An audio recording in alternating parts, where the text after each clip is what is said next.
ये मेरी बेटी महक की सहेली है, प्रीता। महक की शादी में प्रीता उसकी सखी खूब सज संवर कर पहुंची थी, जो उसे देखे मंत्रमुग्ध हो जाए। किरण जी भी उसकी सुंदरता व आकर्षक मुस्कान से अछूती ना रह पाईं। किरण को प्रीता अपने बेटे नीरज के लिए पसंद आ गई थी। महक की शादी के बीतते ही किरण जी ने प्रीता के घर वालों का पता किया। प्रीता एक मध्यम वर्गीय परिवार की बड़ी बेटी थी। उससे छोटे उसका एक भाई और एक बहन थी। अगले हफ्ते किरण सरला के साथ अपने बेटे का रिश्ता लेकर प्रीता के घर पहुंच गईं। इतने अच्छे घर से रिश्ता आया था तो प्रीता के माँ बाप भी मना नहीं कर पाए। प्रीता के घर जल्दी ही शहनाई बज गई। प्रीता एक नववधू की तरह सुखद सपनों को संजोए अपने नए घर में आ गई। प्रीता के ससुराल में किरण जी के अलावा अशोक जी, प्रीता के ससुर, नीरज और रश्मि प्रीता की ननद रहते थे। रश्मि ग्रेजुएशन कर रही थी। शादी तो बहुत धूमधाम से हुई। प्रीता के माँ बाप ने अपनी हैसियत से बढ़कर खूब खर्चा किया और सारे मेहमानों को खुश कर दिया। 2-4 दिन के बाद धीमे धीमे घर मेहमानों से खाली हो गया। मेहमानों के जाने के बाद प्रीता की पहली रसोई है, जिसमें उसे खाना पकाना है। किरण जी के यहाँ की रस्म है कि बहू को पहली रसोई में चने की दाल के पराठे, खीर और धनिया टमाटर की चटनी बनानी होती है। किरण जी प्रीता से बोली, प्रीता कल सुबह तुम्हारी पहली रसोई है, कल सुबह का खाना तुम बनाओगी बेटा। प्रीता बोली, जी मम्मी जी। अगले दिन वह जल्दी उठकर तैयार होकर किचन में जाती है। प्रीता बहुत घबराई हुई थी। प्रीता को खाना बनाना तो आता है, पर दाल के पराठे उसने कभी बनाए नहीं थे। तभी किरण जी की कोई फ्रेंड उनसे मिलने आ गई।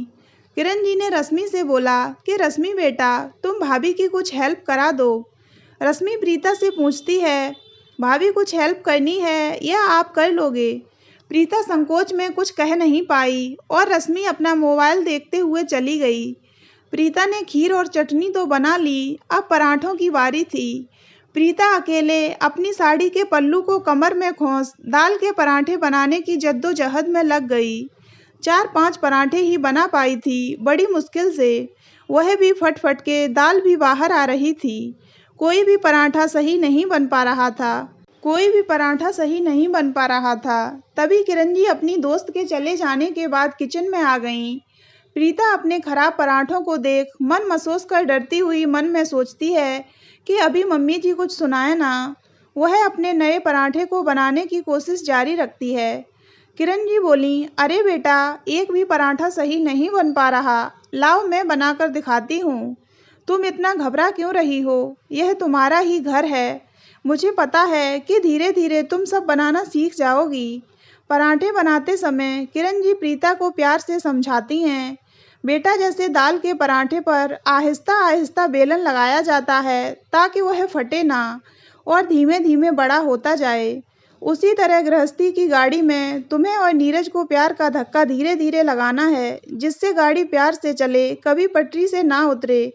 कभी भी नीरज की गलती हो तो तुम उसे प्यार से समझाना, और तुम्हारी गलती हो तो नीरज तुम्हें प्यार से समझाएगा। फिर तुम्हारे रिश्ते में कभी दरार नहीं आएगी और एक अच्छे दाल के पराठे की तरह अपने वैवाहिक जीवन को अच्छी तरह चलाना। प्रीता अपनी सास किरण जी की बात सुनकर मंद मंद मुस्कुरा कर बोली, जी मम्मी जी। वह मन में सोचती है कि मम्मी जी ने आज मुझे वैवाहिक जिंदगी की इतनी बड़ी सीख कितनी आसानी से समझा दी। मैं अब इसका पालन करूंगी। मेरी मम्मी जी कितनी अच्छी व समझदार हैं।